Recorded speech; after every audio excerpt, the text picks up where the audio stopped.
Mulai hari ini Saudara RAT, saya minta untuk dicopot dari tugas dan jabatannya.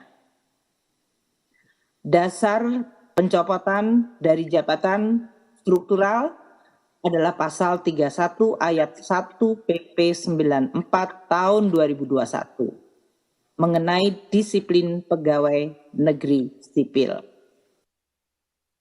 Tegas, Menteri Keuangan Sri Mulyani mencopot Rafael Aluntri Sambodo dari jabatannya di Direktorat Jenderal Pajak.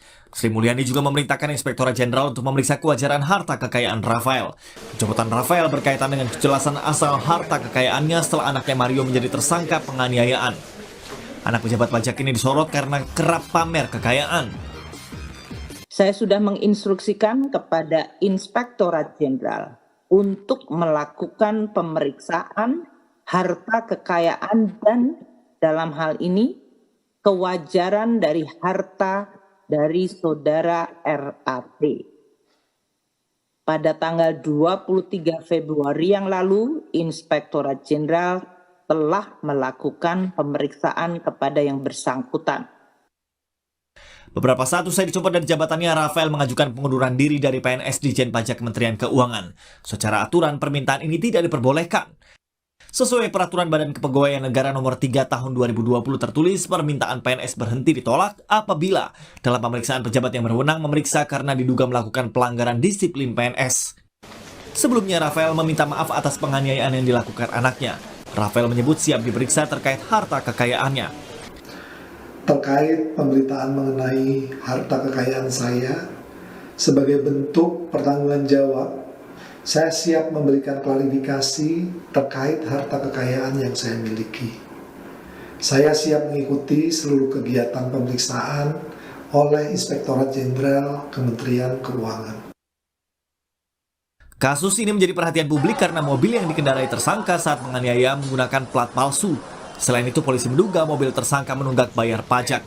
Dalam laporan harta kekayaan ayah tersangka, Rafael Aluntri Sambodo, mobil tersebut per 31 Desember 2021 belum dilaporkan. Meski demikian, terbuka peluang kendaraan ini baru saja dibeli.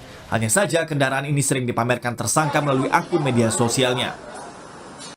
Data LHKPN per 31 Desember 2021 sebagai pejabat, harta kekayaan Rafael mencapai 56,10 miliar rupiah. Kekayaan dan harta Rafael terdiri dari 11 lahan dan rumah senilai 51,9 miliar rupiah.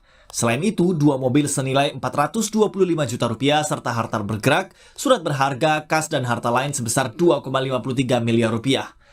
Harta kekayaan Rafael sebagai pejabat eselon 3 menjadi sorotan publik. Di Perpres nomor 37 tahun 2015 disebutkan gaji pokok eselon 3 berkisar 2,9 juta rupiah hingga 5,2 juta rupiah per bulan. Sementara tunjangan kinerja tertinggi eselon 3 bisa mencapai 46,4 juta rupiah. Seluruh pejabat wajib melaporkan harta kekayaan ke LHKPN setiap tahunnya. Data LHKPN per 23 Februari 2023 tercatat 43,13% jajaran Kemenq belum melaporkan harta kekayaan 2022 ke KPK. Sementara 56,87% sudah melapor. PLT juru bicara KPK Ipi Mariati Kuding menjelaskan masih banyak pejabat yang pelaporan harta kekayaannya tidak akurat. Di hasil pemeriksaan KPK kami juga menemukan bahwa aspek akurasi itu memang masih dibutuhkan perbaikan. Artinya sudah tertib melaporkan tapi baru sebatas menggugurkan kewajiban untuk melaporkan. Sementara akurasinya kami menemukan masih banyak yang belum sesuai. Dalam hal ini kita katakan saja secara lugas begitu ya, masih banyak misalnya yang memiliki kendaraan lebih dari satu tapi hanya satu yang dilaporkan dan sebagainya. Nah, Pusat Pelaporan dan Analisis Transaksi Keuangan PPATK menemukan transaksi mencurigakan yang diduga dilakukan Rafael Aluntri Sambodo. Melalui percakapan lewat WhatsApp dengan Kompas TV, Kepala PPATK Ivan Yustiavandana menyebut, ini kasus lama yang kami serahkan ke penyidik Kejaksaan dan KPK. Juga izin Kemenq RI sejak 2012.